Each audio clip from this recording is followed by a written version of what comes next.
ये सब छपरी कैसे आगे रहते हैं भाई, कैसे? उसका पावर है।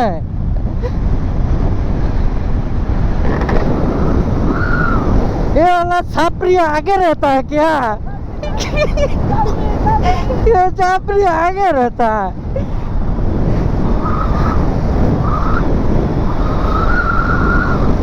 क्यों इतना पावर है यहाँ पर?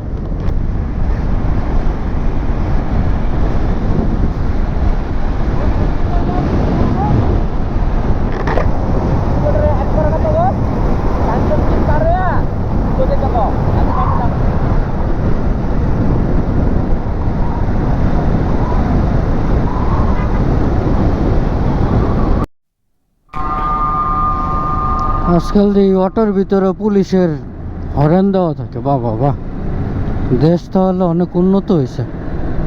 আমার পিছনে ঠিক পিছনেই হচ্ছে হলো ওই অটোতে মানে হরেন দিচ্ছে, ওই হচ্ছে পুলিশের ভিআইপি হরেন যেটাকে বলে।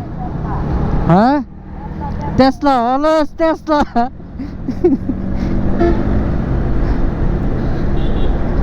টেসলা হরেন দিচ্ছে আসলে। বুঝতে হবে ভিআইপি হরেন তো অন্যরকমই হয়, টেসলার ভিতরে থাকাটাই স্বাভাবিক। সো ওই এইরকম হরেন দিবে, এটাই স্বাভাবিক, মেনে নিতে হবে।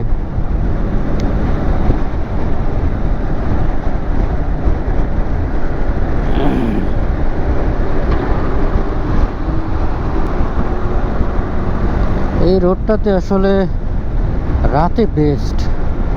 রিজনটা কি জানেন?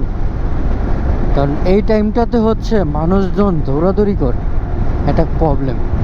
অথবা গাড়ি উল্টা দিক দিয়ে আসে, অথবা দেখা যায় যে ট্রাক মানে ওদের গতি নির্ধারণ করতে একটু কষ্ট হয়ে যায়। রিজন হচ্ছে এই যে উল্টা পথ দিয়ে যে গাড়িগুলো আসতেছে, এর সাথে হচ্ছে আপনার রাস্তা পারাপার হচ্ছে।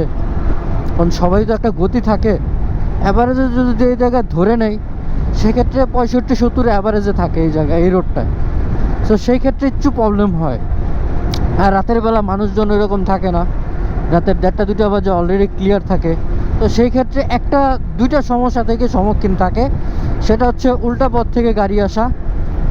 দ্বিতীয় নম্বর হচ্ছে যেটা মূল প্রবলেম, যেটার জন্য সবচেয়ে বেশি অ্যাক্সিডেন্ট হয়, মানে ওই লোকটাকে বাঁচাইতে যা একটা ট্রাক ড্রাইভার হয়তো বা বামে চাপায় দেয়, না ডাইনে চাপায় দেয়, বাট ওই মানুষটারে বাঁচানোর চেষ্টা করে।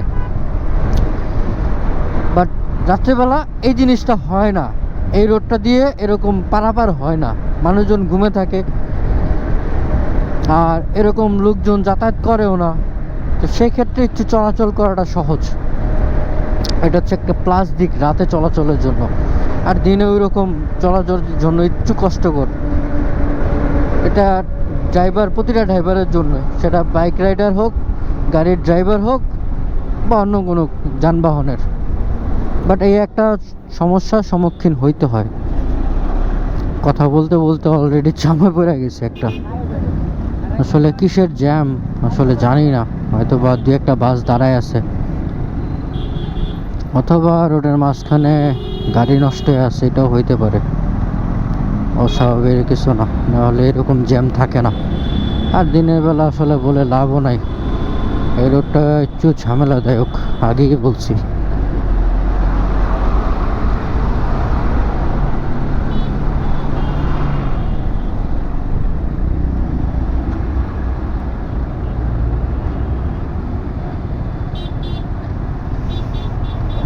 রোডের কাজ চলতেছে না কিছু ভাঙা, এই রোডটাতে একটু ভাঙাও আছে, হয়তো বা কাজ চলতেছে, হইতেও পারে, সামনে গেলে বোঝা যাবে। অবশ্য দুই পারে 2টা বাস দাঁড়ায় থাকলে আর ঢোকার মতো রাস্তা নেই, সেটাও বুঝতে হবে।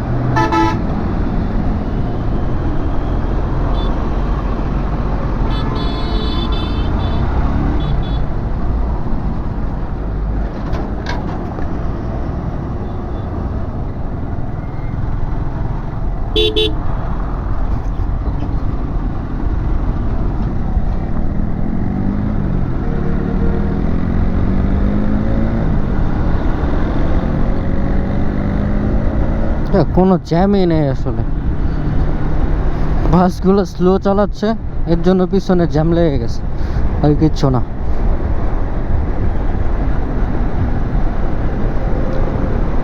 একটা ভালো দিক কি জানেন, রাতের বেলা এরকম বাসগুলো থাকে না, যার কারণে এরকম সব ডিস্ট্রিক্ট বাসগুলো থাকে।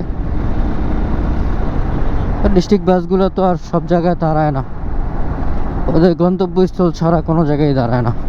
যাত্রী উঠায় হয়তো বা ঢাকা থেকে, অথবা বড় কোনো এরিয়ার ভিতরে পড়লে দেন হচ্ছে থামায়, এছাড়া একদমই রোডের মাঝখানে দাঁড়া করাবে, স্লো চালাবে, আরেকজনের ভোগান্তি হবে, এরকম কোনো কাজই করে না তারা। এদিক দিয়ে ভালো।